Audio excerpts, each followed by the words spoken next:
Now a man was ill, Lazarus from Bethany, the village of Mary and her sister Martha. Mary was the one who had anointed the Lord with perfumed oil and dried his feet with her hair. It was her brother Lazarus who was ill. So the sisters sent word to him saying, "Master, the one you love is ill." When Jesus heard this, he said, "This illness is not to end in death, but is for the glory of God, that the Son of God may be glorified through it." Now Jesus loved Martha and her sister and Lazarus. So when he heard that he was ill, he remained for 2 days in the place where he was. Then after this he said to his disciples, "Let us go back to Judea."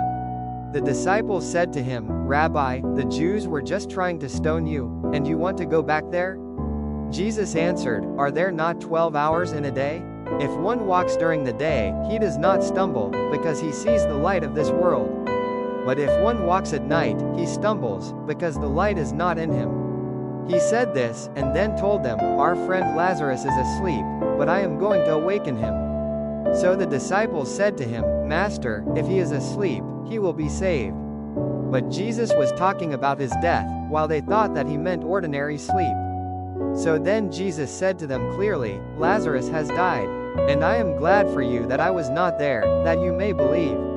Let us go to him." So Thomas, called Didymus, said to his fellow disciples, "Let us also go to die with him."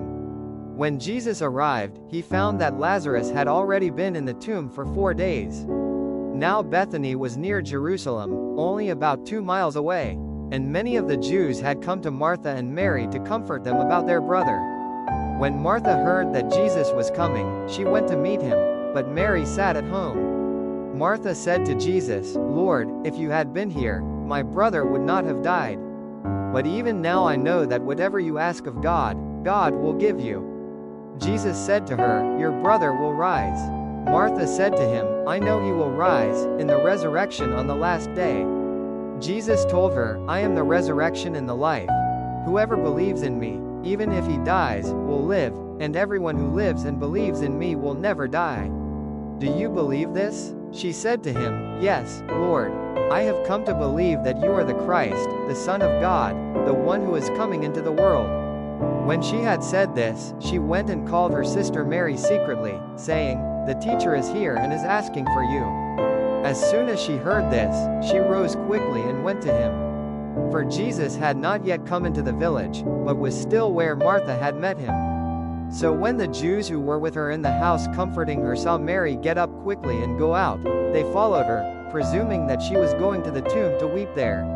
When Mary came to where Jesus was and saw him, she fell at his feet and said to him, "Lord, if you had been here, my brother would not have died." When Jesus saw her weeping and the Jews who had come with her weeping, he became perturbed and deeply troubled, and said, "Where have you laid him?" They said to him, "Sir, come and see." And Jesus wept. So the Jews said, "See how he loved him." But some of them said, "Could not the one who opened the eyes of the blind man have done something so that this man would not have died?" So Jesus, perturbed again, came to the tomb. It was a cave, and a stone lay across it. Jesus said, "Take away the stone." Martha, the dead man's sister, said to him, "Lord, by now there will be a stench. He has been dead for 4 days." Jesus said to her, "Did I not tell you that if you believe you will see the glory of God?" So they took away the stone. And Jesus raised his eyes and said, "Father, I thank you for hearing me. I know that you always hear me, but because of the crowd here I have said this, that they may believe that you sent me." And when he had said this, he cried out in a loud voice, "Lazarus, come out." The dead man came out, tied hand and foot with burial bands, and his face was wrapped in a cloth. So Jesus said to them, "Untie him and let him go." Now many of the Jews who had come to Mary and seen what he had done began to believe in him. This is based from the Gospel according to John chapter 11 verses 1 to 45.